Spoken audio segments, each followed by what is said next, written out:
Matthieu 24. Nous lirons les 14 premiers versets, si vous le voulez bien. Je lis dans la Bible juive. Comme Yeshua sortait du temple et s'en allait, ses Talmidim s'approchèrent et lui firent remarquer les constructions du temple. Mais il leur répondit, vous voyez tout cela? Oui, je vous le dis, tout cela sera détruit. Et il ne restera pas une seule pierre debout. Comme il était assis sur le mont des Oliviers, ses Talmidim s'approchèrent de lui en particulier et lui dirent, dis-nous quand ces choses arriveront et quel sera le signe de sa venue, de ta venue et de la fin du Olam Hazel, c'est-à-dire du monde. Yeshua répondit, faites attention que personne ne vous trompe, car beaucoup de personnes viendront en mon nom, disant, je suis le Messie, et ils égareront quantité de gens. Vous entendrez le bruit de guerre proche et les nouvelles de guerre lointaines. N'ayez aucune crainte, car ces choses doivent arriver. Mais ce ne sera pas encore la fin. Les peuples se dresseront les uns contre les autres. Les nations combattront les unes contre les autres. Il y aura des famines et des tremblements de terre dans plusieurs régions du monde. Tout cela ne sera que le début des douleurs de l'enfantement. Quand ces choses arriveront, vous serez arrêtés et livrés pour être maltraités et pour être mis à mort. Toutes les nations vous haïront à cause de mon nom. À cause de mon nom. En ce temps-là, beaucoup se trahiront et auront de la haine les uns pour les autres. De nombreux faux prophètes surgiront et ils tromperont beaucoup de gens. Et parce que, ils tromperont, pardon, et par leur éloignement de la Torah, parce que oui, leur éloignement de la Torah se sera accru, l'amour du plus grand nombre se refroidira. L'amour du plus grand nombre se refroidira. Mais celui qui tiendra bon jusqu'à la fin sera délivré. Et cette bonne nouvelle du royaume sera annoncée dans le monde entier pour servir de témoignage à l'égard de tous les goïms. C'est alors que viendra la fin. Alléluia. C'est alors que viendra la fin. Nous sommes, à mon humble avis, nous sommes dans cette saison où les goïms, les non-juifs que nous sommes, au regard de ce que le peuple de Dieu, c'est-à-dire les Juifs dans leur ensemble, traversent, vivent. Quelle grâce que d'être incité à rechercher le premier amour. Et en vous disant cela, pouvez-vous imaginer un escalier qui s'élève dans les lieux célestes, pas dans le ciel, pas dans quelque chose de physique, mais dans les lieux célestes. Et c'est cet escalier que l'Esprit de Dieu me donne d'emprunter jour après jour. pour garder précieusement cette espérance de vivre, pour ne pas dire revivre, ce premier amour. Ce premier amour que nous avons connu ce jour où Jésus est entré dans notre vie. Ce premier amour avec toutes les imperfections humaines qui pouvaient être là, certes, mais on ne percevait pas cela, on percevait le témoignage de l'amour de Yeshua venant rendre témoignage à sa parole. Et ce premier amour nous a permis de cheminer. Alors oui, nous avons traversé, nous avons vécu de très belles choses, de très belles choses. Mais voyez-vous, dans toutes ces choses que nous avons vécues, et de très belles choses, elles étaient bonnes hier, mais elles ne nous sont plus utiles pour aujourd'hui face à ce que le plan de Dieu dans lequel nous sommes appelés à entrer Mhm. nous appelle, nous appelle à être veillants, à être veillants. Vous savez, je vais vous dire, hier, on se promenait et je vais vous dire je partageais avec Michel et ce qui m'est venu comme ça à l'esprit. Vous connaissez l'histoire de l'échelle de Jacob. Et vous connaissez quand Jacob, à un moment, s'est dit, mais l'Éternel est là présent. Et il voyait les anges qui montaient et qui descendaient. Eh bien, voyez-vous, bien-aimés, nous sommes en Jésus-Christ, nous sommes sur terre. Entendez ce que je vais vous dire, entendez. Nous sommes sur terre. Toutes les bénédictions que nous avons, que vous avez pu vivre jusqu'à ce jour, n'est-il pas écrit que les anges exercent leur ministère en faveur de ceux qui doivent hériter du secours de Dieu? Ouais.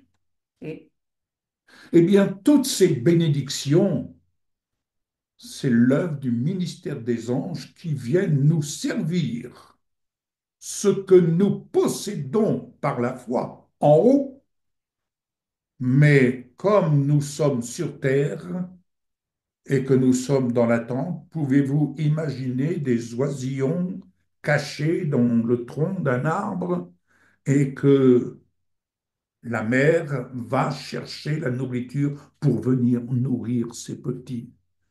Eh bien, toutes ces bénédictions qui se déversent lorsque nous crions Seigneur, Seigneur, nous avons besoin, je te demande. Et le Seigneur nous manifeste son secours par le ministère des anges. Ceci étant, qui bien-aimés, montent et qui descendent. les anges qui montent et qui descendent et qui accomplissent leur service en notre faveur. Mes bien-aimés, Jésus n'a-t-il pas dit, vous ferez, vous vivrez de plus grandes choses. Mais pour vivre de plus grandes choses, bien-aimés, acceptons, acceptons, entendons, voyons, visualisons. Nous avons, comme dit Paul, été ressuscités ensemble avec Jésus. Entendons bien ce qu'il dit. Et il nous a fait asseoir ensemble.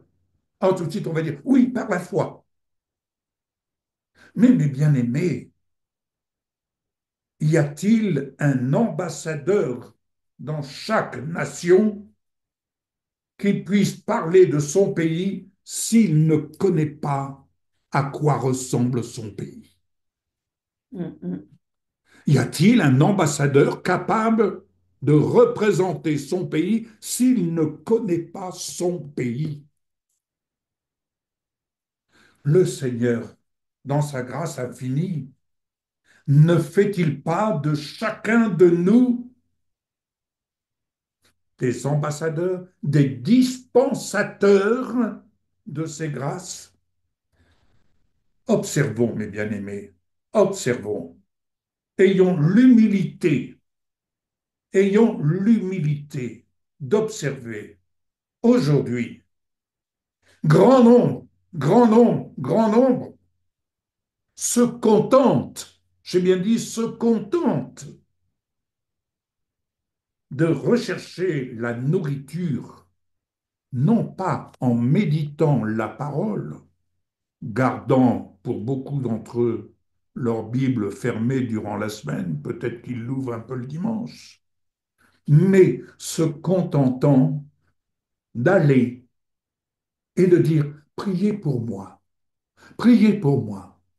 Avez-vous une parole pour moi? Avez-vous une parole? Ainsi, grand nombre sont comme des oisillons, mais dépendants de quelqu'un, c'est-à-dire voire même du pasteur qui va les nourrir.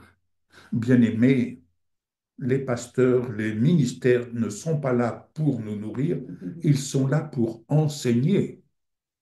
Mais chacun d'entre nous, n'oublions pas que l'Esprit de Dieu, censé demeurer en nous, le temple, nous enseigne, nous enseigne. Nous savons très bien, lorsque nous marchons, permettez mon expression, marchons à côté de nos pompes, et lorsque l'Esprit de Dieu nous rappelle, attention, attention, tu franchis une ligne qui va t'exposer à des représailles, à des dangers.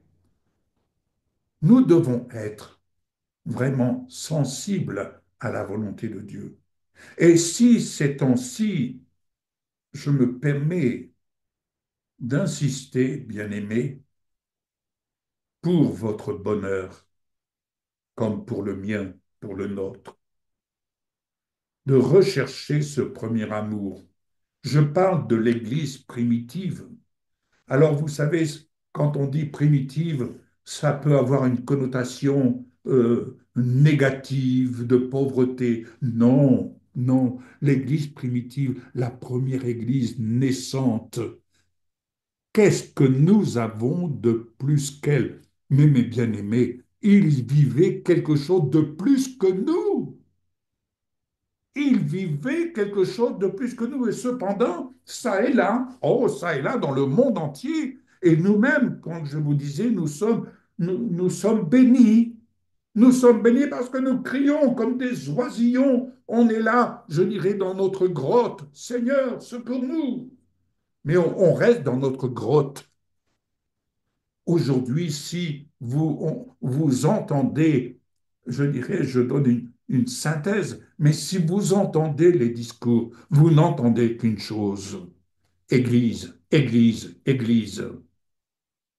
Mais si on se réfère aux 7 lettres qui ont été écrites de la part du Seigneur à l'encontre de cette Église, n'oublions pas que le Seigneur, lui, il se prépare.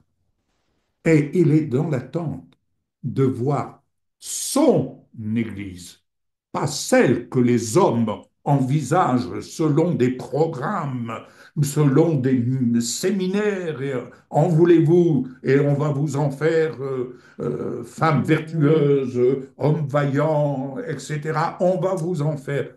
Mais mes bien-aimés, il y a quelque chose de beaucoup plus simple. Retrouvons, aspirons au premier amour. J'ai, bien aimé, je disais encore hier, je vis, je le partage tel que je le vis. Tout reste à être perfectionné, mais je vis un dépouillement. Et je disais à Michel, je comprends, je comprends. Nous sommes ici dans cette ville de Royan. Combien de fois ne m'ai-je pas entendu dire, mais tu ne vas pas dans une église, mais je suis l'église, vous êtes l'église. Mais cependant, l'Église que le Seigneur veut, désire, et qu'il est dans l'attente de son aide semblable, telle que la femme est l'aide semblable pour l'homme, eh bien, je m'aperçois et je viens de m'entendre dire, il faut quitter votre linceul de tradition. Il faut quitter ce linceul de tradition et permettez l'expression vivante qui doit jaillir de l'intérieur de ce temple. Ce ne sont pas des murmures. Oh, je ne sais pas si vous avez eu l'occasion de suivre. Hier, j'ai suivi et je suis tombé sur la chaîne I24, peut-être que vous connaissez, euh, une chaîne israélienne. Mais ce qui m'a choqué, ce qui m'a interpellé, rien que d'y penser, j'en ai des frissons de compassion, c'est de voir ce peuple Israël à la libération de trois des leurs, trois otages. Ils étaient là dans les larmes lorsque ces trois compatriotes sont sortis et qu'ils les ont vus.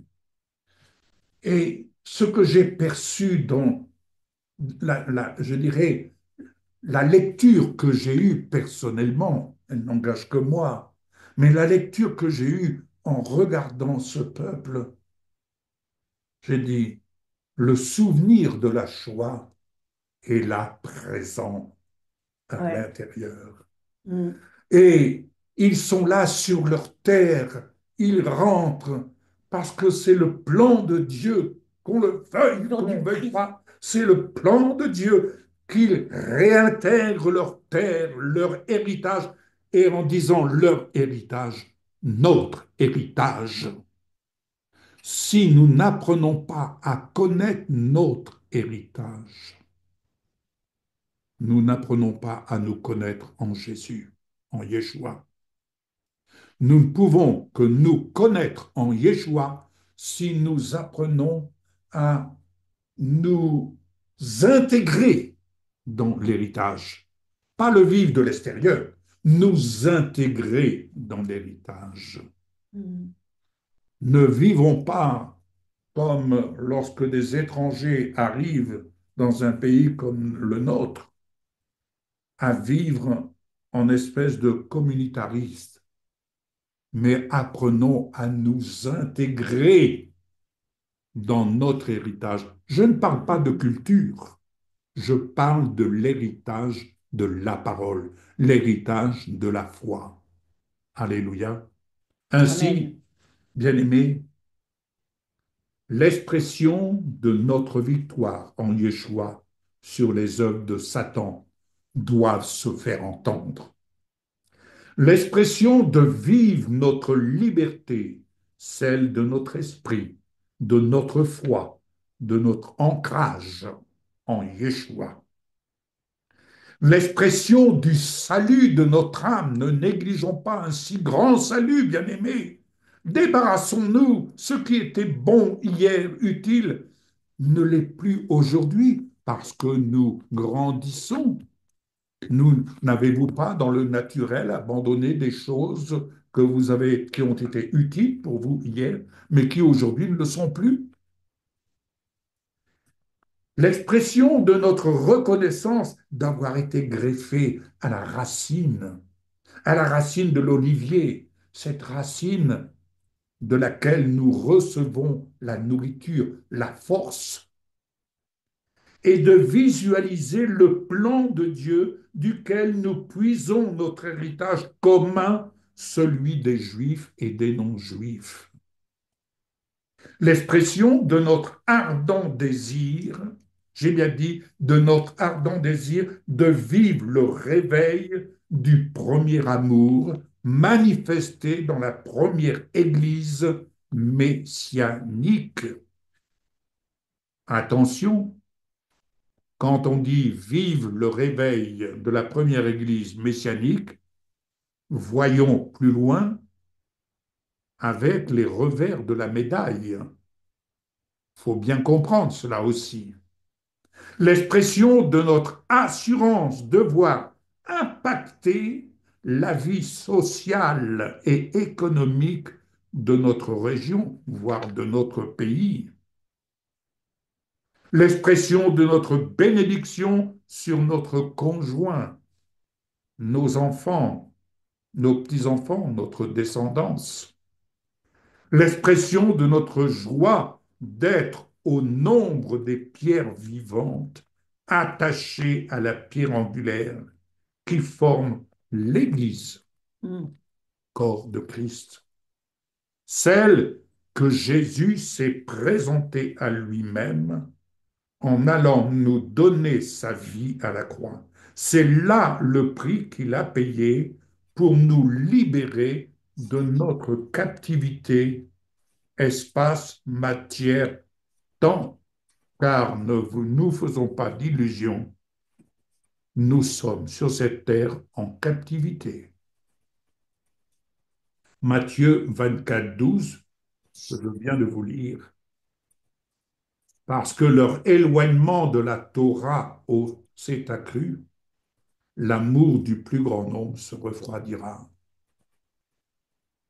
Jérémie 2, 1, 2, 2 pardon, dit ceci, va, écris aux oreilles de Yerushalayim, qu'ainsi parle Adonai. Je me souviens de ta dévotion quand tu étais jeune, combien tu m'aimais en tant qu'épouse, comment tu me suivais à travers le désert, à travers un pays non ensemencé. Bien-aimés, quelles que soient les situations que nous ayons à traverser, telles que le peuple juif a pu traverser, et il suffit, lorsque nous promenons en Israël, pour le peu que j'ai pu voir, il y a des versants, des collines qui ne sont que des cailloux, mais lorsque vous passez ce versant, de l'autre côté, ce ne sont que des palmeraies, des dattiers verdoyants. Bien-aimés, quelles que soient les saisons que nous pouvons traverser, ce qui doit triompher, et Samuel nous l'a rappelé il y a quelque temps, la foi, l'espérance, Amen, mais la plus grande de ces choses, l'amour. c'est l'amour. Amen. L'amour qui nous vient d'en haut, et l'amour ne suppose pas le mal, l'amour nous rend libres, l'amour nous fait marcher à la lumière de la vérité, mais je ne vous cache pas mon désir, mon besoin, et qui est aussi le vôtre. C'est comme l'apôtre Jean, d'être transporté et de vivre, de connaître tout ce que nous possédons afin de pouvoir être en capacité, oui, que ton règne vienne sur la terre, que je puisse dire avec vérité, ah oui Seigneur, que ton règne vienne sur la terre, me voici, fais avec moi ce que tu désires, ce que tu estimes que je suis en capacité de faire. Que le Seigneur vous bénisse. Oui, amen. Amen. Amen. Je parlais de l'amour, Yves, et de 1 Corinthiens 13, et de l'église, de la première église, de la première communauté. Et on voit bien dans le livre des Actes qu'est-ce Oui, qu'il nous dit, qu'ils étaient réunis d'une même âme, d'un même cœur. oui, Ils étaient dans l'unité. Et alors, je vais revenir avec l'unité, le chiffre 13. Echad, c'est 13. C'est aussi le chiffre de l'amour. 13, Ahava. Mais c'est aussi, tu parlais de l'échelle de Jacob. oui. Échelle, Soulam, c'est 13. C'est-à-dire que cette échelle De Alléluia. l'amour de Dieu. et l'amour. Et qu'est-ce que c'est l'échelle de Jacob? C'est le chemin entre le ciel et la terre. Le chemin entre le ciel et la terre, qu'est-ce que c'est? C'est l'unité, l'amour. Alléluia. Et pourquoi était-il dans cette dimension, l'Église primitive? Parce qu'ils étaient vraiment dans cette dimension d'amour et d'unité. Et qu'est-ce qui les soudait? Évidemment, Yeshua, mais ils vivaient aussi des difficultés, pour ne pas dire des persécutions. Rappelons-nous qu'à la même époque, ils étaient sous occupation romaine, mais il y avait aussi des gens, et notamment un dénommé Saul de Tarse, qui les persécutait, qui les poursuivait jusque dans les maisons pour les faire emprisonner. Et ça me fait penser au peuple d'Israël. Qu'est-ce qu'ils sont en train de vivre? Qu'est-ce qu'ils ont déjà vécu et qu'est-ce qu'ils vivent encore? C'est, il n'y a pas de mots, il n'y a pas de mots. Mais au travers de ces persécutions, vous le savez peut-être, 73% des jeunes Israéliens sont revenus à la Torah Hmm. depuis le 7 octobre. Et tu parlais de I24 News, enfin, la chaîne israélienne, I24. On entend des témoignages qu'évidemment on ne nous donnera pas sur les chaînes françaises, mais beaucoup d'entre eux et des otages qui reviennent parlent de la Torah. Il y a notamment et de leur foi. Il y a notamment cette jeune soldate qui a été libérée un peu après, qui devait être libérée un samedi et qui finalement est sortie le jeudi, Agam Berger. Figurez-vous que Agam Berger, dès le début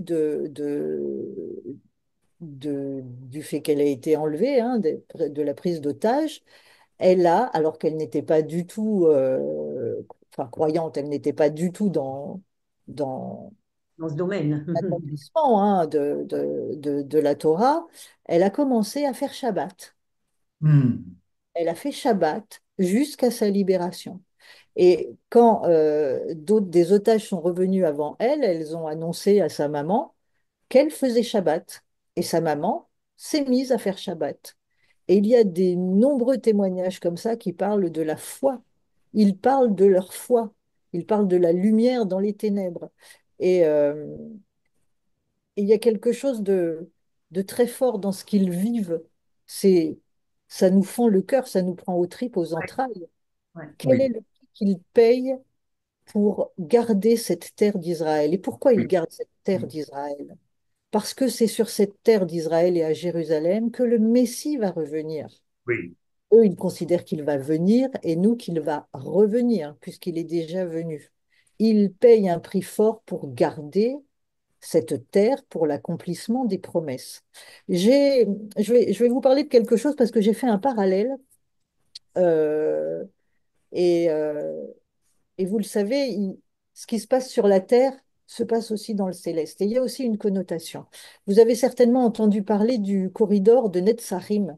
Il en est question beaucoup hein, quand on suit la libération des otages où Tsahal et, euh, et posté. Ce corridor de Netzarim, il a été mis en place après le 7 octobre, quelques jours après le 7 octobre, quand la guerre a commencé. Et ce corridor des Netzarim, il relie le sud d'Israël à la mer Méditerranée. Et il fait environ 2 kilomètres et il isole la ville de Gaza de la bande de Gaza. Et ils sont stationnés là. En fait, c'est une zone tampon de 2 kilomètres de large. C'est un couloir dans lequel l'armée peut surveiller la zone et organiser des raids. Alors quand j'ai entendu, parce que ça fait un petit moment que je réfléchis à ça, euh, le nom Netzarim, je me suis dit Netzarim, ça me parle ça Netzarim. Netzarim, figurez-vous que ça vient de Nazareth, Nazret mhm, en hébreu. Et alors je ne sais pas si c'est toujours le cas aujourd'hui, mais à l'époque, les chrétiens, on les appelait des Netzarim parce oui, qu'ils sont Jésus de Nazareth. oui, Ce que j'en ai retenu euh, sur le plan spirituel, c'est que ce corridor de Netzarim, c'est le corridor des chrétiens. Et là, je vous parle sur le plan spirituel. oui, oui, L'armée est postée dans ce couloir pour surveiller, Ouais. pour veiller et pour organiser des raids. Et ça m'a parlé, nous, en tant que chrétiens qui aimons Israël, greffés à l'Olivier Franc, nous avons ce couloir des chrétiens. C'est pas anodin quand même qui s'appelle Netzarim. En fait, ça s'appelle Netzarim parce qu'il y avait dans ce couloir la colonie de Netzarim où il y avait environ 400 habitants et qui a été évacuée en 2005 quand Ariel Sharon a rendu Gaza aux Palestiniens. Et certainement, alors j'ai pas d'infos sur cette colonie, mais puisque c'était la colonie de Netzarim, ça devait être des Juifs messianiques, je pense, qui étaient dans cette colonie, puisqu'on l'appelle les Netzarim, c'est les chrétiens. Et sur le plan spirituel, nous sommes dans ce couloir entre l'ennemi et le peuple d'Israël pour Oui, surveiller. Nous sommes appelés à être sur la muraille pour voir les plans de l'ennemi, pour surveiller, mais aussi ils organisent et ils ont organisé des raids à partir de cette colonie de Netzarim, de ce corridor de Netzarim. Mais c'est aussi que par là que passe la libération des otages. Et mhm, moi, vraiment, ça me parle du rôle que nous devons avoir, nous, chrétiens. Nous sommes dans ce corridor de Netzarim pour veiller, pour attaquer l'ennemi, pour protéger ce peuple d'Israël. On est un poste, oui, zone tampon entre l'ennemi et le peuple d'Israël. Et j'ai lu, c'est Christine, tu as lu Sophonie tout à l'heure. Et justement, je lisais Sophonie moi aussi.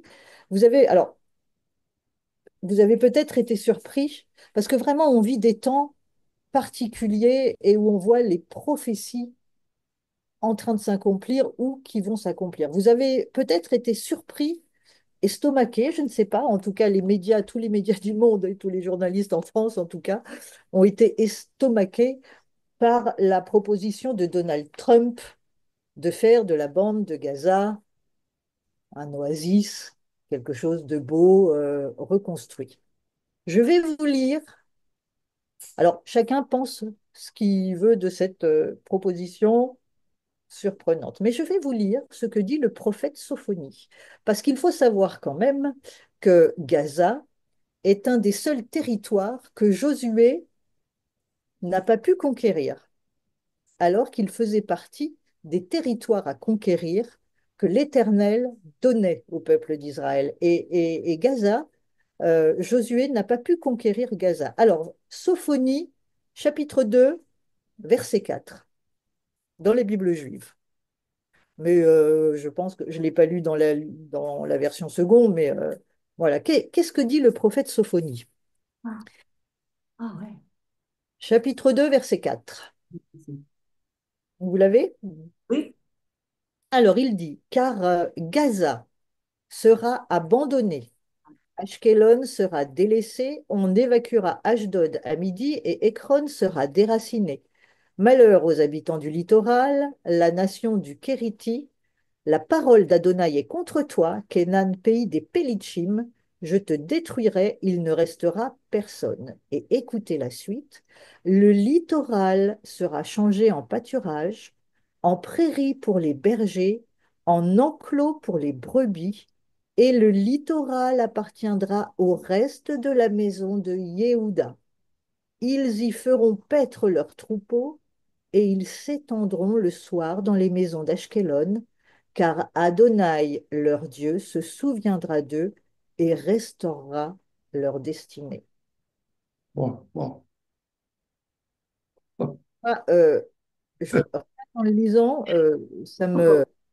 Ouais, c'est clair. Alors, ça me moi j'ai à la fin, leur Dieu interviendra pour eux et il ramènera leurs déportés. aussi. Et moi, je ramènera leurs captifs. Amen, amen, amen.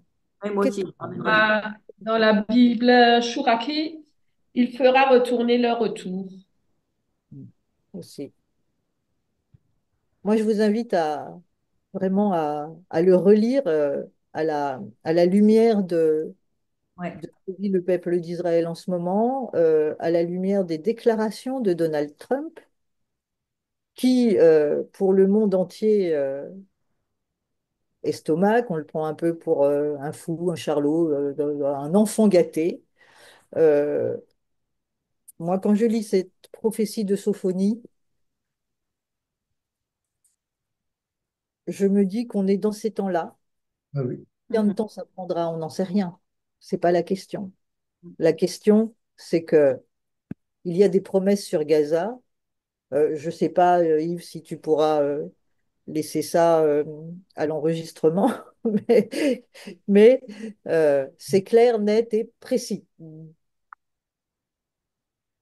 Ouais. Gaza faisait partie d'un territoire à conquérir que Josué n'a pas conquis, mais qui sera conquis pour le retour du Messie. Alléluia. Et cette bande de Gaza a été détruite par la guerre. Oui, Elle est appelée à être, de toute façon, il va falloir la reconstruire, quelle oui, que soit la manière, voilà. Mais Sophonie, le prophète Sophonie est très clair. Le littoral sera changé en pâturage, en prairie pour les bergers, en enclos pour les brebis, et le littoral appartiendra au reste de la maison de Yehuda. C'est clair.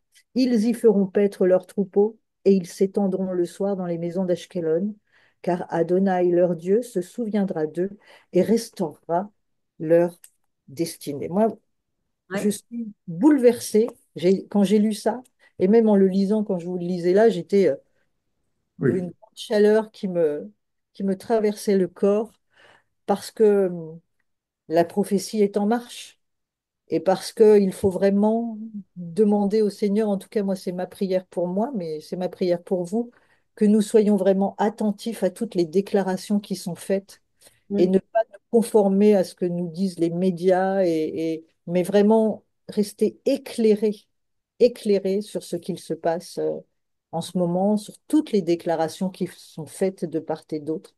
C'est très important. Et le couloir, le corridor de Netzarim, pour revenir au corridor de Netzarim, vraiment, c'est notre rôle à nous, chrétiens, messianiques, qui aimons le peuple juif et qui sommes greffés à l'olivier, cultivé au bel olivier, eh bien, c'est notre rôle d'être cette zone tampon entre l'ennemi. Nous sommes un bouclier. C'est le bouclier, la zone tampon, qui se met face à l'ennemi. Comme le roi David, David, qui n'était qu'un berger à l'époque, s'est mis face à Goliath. Qui es-tu, toi, qui ose insulter les armées de l'Éternel? Mm. C'est notre rôle aussi à nous d'être ce Amen. bouclier, cette armée de l'Éternel qui, d'ailleurs, Goliath était un Philistin, un Oui. géant philistin. Donc, Et les, vraiment, et les Palestiniens sont des descendants des Philistins. Oui. Philistin. Oui, oui, c'est les Philistins. Donc, voilà. Vraiment, les prophéties sont en marche. Oui, Et revenons au chiffre 13 et à cette échelle qui est le chemin entre le ciel et la terre. Le chemin entre le ciel et la terre, c'est l'amour, c'est l'unité, c'est Ça. le don. Ce chiffre 13, c'est Corinthiens 13. Vraiment, c'est un chiffre, je vous le disais la semaine dernière, que les superstitieux ont mis comme étant un chiffre qui porte malheur. Et je pense vraiment qu'il y a quelque chose de l'ennemi là-dedans pour fausser les cartes. oui, Mais le oui, oui. 13 est un chiffre béni, c'est l'amour, c'est l'unité.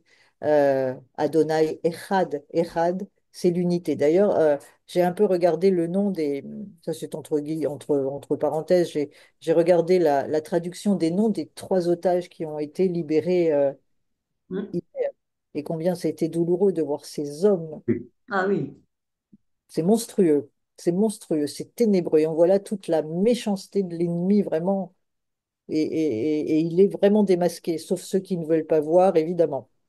Mais Ohad, un des prénoms, c'est Ohad. Ohad, c'est Echad, c'est l'unité. Il y en a un autre, c'est Or, Uri. Or, c'est la lumière de Dieu.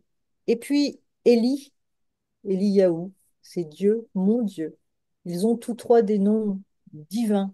hmm, Et la lumière, l'unité, Dieu est en train de se révéler, je crois, Mm. au peuple d'Israël.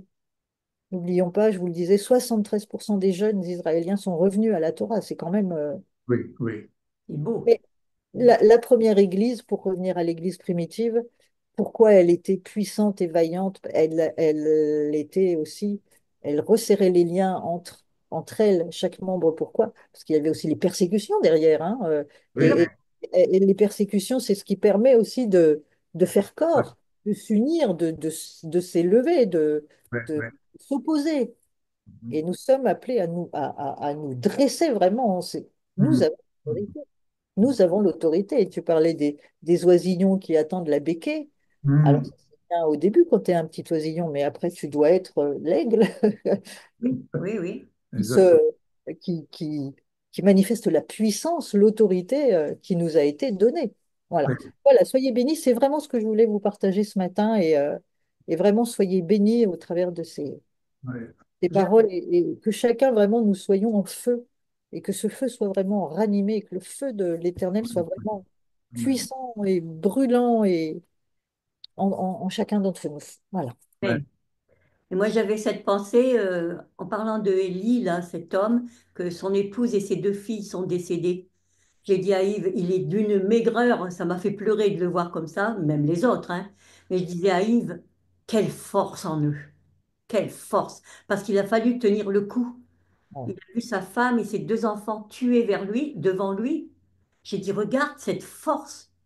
Il est maigre, il a dû vivre des moments de terreur, terribles pendant il était prisonnier. Mais j'ai dit, cette force qui est en lui, c'est la force que Dieu lui donne. Je disais ça à Yves hier. Et je disais à Yves aussi, souvent on dit, on a du prix aux yeux de Dieu. Et je disais aussi, regarde ce pays d'Israël, combien les gens d'Israël, combien chaque âme d'Israël elle a du prix pour son pays, elle a du prix pour sa terre. Ils échangent trois hommes contre 183 ou 153, je ne sais plus. Mais C'est 50 par homme, 50 par soldat. voilà, j'ai dit à Yves, mais tu te rends compte le prix qu'il donne à son peuple? J'étais bouleversée hier quand j'ai vu ça. Je disais à Yves, mais ils donnent, en plus, c'est des criminels, les autres. Mhm. Ils échangent des criminels. C'est ce qu'on voit, il y a l'injustice, Voilà. la méchanceté. Ce sont trois innocents qui n'ont rien fait, qui sont échangés contre des meurtriers qui ont du sang sur les mains. C'est Et ce qui m'a interpellé hier, en écoutant, pour le peu que j'ai pu entendre, parce que ça passait assez vite, la traduction en français passait assez vite, mais ce que j'ai pu choper, quelque chose, ils interpellaient, ils interrogeaient un sage, un homme considéré comme un sage, et qui, on le voyait avec beaucoup d'émotion. Il disait, vous savez, ce n'est pas fini. Si on s'approche de la frontière de cette bande de Gaza, ils sont prêts à nous tirer une balle entre les deux yeux. Ce n'est pas fini. Mais quand tu as lu ce passage-là, Valérie, je me suis laissé aller à lire la suite. Et la suite ne peut que Bah oui, je l'ai lu nous aussi. encourager dans notre position et en regardant ce peuple, je les voyais, ils étaient là serrés les uns contre les autres là-bas en Israël, et je les voyais sur leur parcelle de leur terre, serrés les uns contre les autres, et ils se défendaient. Ils se défendent à juste raison. Et nous ne pouvons que dire, nous sommes là, vous avez notre soutien.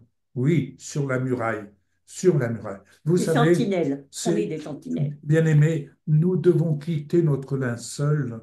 Nous sommes peut-être, je dis bien peut-être, je ne connais pas, nous sommes peut-être là, ici, une poignée, une poignée d'individus, mais cette poignée d'individus, il faut qu'on se montre conquérant à côté de nos bien-aimés. Écoutez, je continue de lire, comme Mireille, tu peux lire la suite à partir du verset 8 à 9 dans Sophonie. J'ai entendu les insultes de Moab et les railleries du peuple d'Ammon, comment ils ont injurié mon peuple, Ouais. et se sont vantés d'étendre leur territoire. C'est bien ce que nous entendons. Il s'est élevé avec arrogance D'accord. contre ses frontières. C'est pourquoi, par ma vie, c'est Adonai qui parle, par ma vie, par la puissance de sa vie, Adonai Tsevaot, Dieu d'Israël, Moab deviendra comme Sodome et le peuple d'Ammon comme Gomorrhe. Amora. Gomorrhe, c'est Sodome et Gomorrhe. Un pays recouvert de ronces et de pluie salée, abandonné à jamais. Le reste de mon peuple les pillera, les survivants de ma nation hériteront d'eux. Les Je posséderont. m'arrête là. On pourrait continuer. Ouais. Voilà la destinée, ce qu'ils ignorent, mais ce que nous ne devons pas ignorer. En ce jour, je pense que ça, nous pouvons le noter, Seigneur, c'est là ton plan. Ouais. Et ce Ouais. plan, nous devons remercier Dieu de ce qu'il nous parle. Vous savez, oh Seigneur, parle-nous. Vous pouvez être assuré et être heureux en ce jour d'avoir entendu, et j'espère que c'est le cas pour chacun d'entre vous, d'avoir entendu Dieu, notre Père, nous parler, nous dire ce qui l'en est, mais ce qui va suivre. Ouais. Ce qui va Mm, suivre. mm, Alléluia. mm. Amen. Merci Seigneur. Amen. Alléluia, amen. Amen.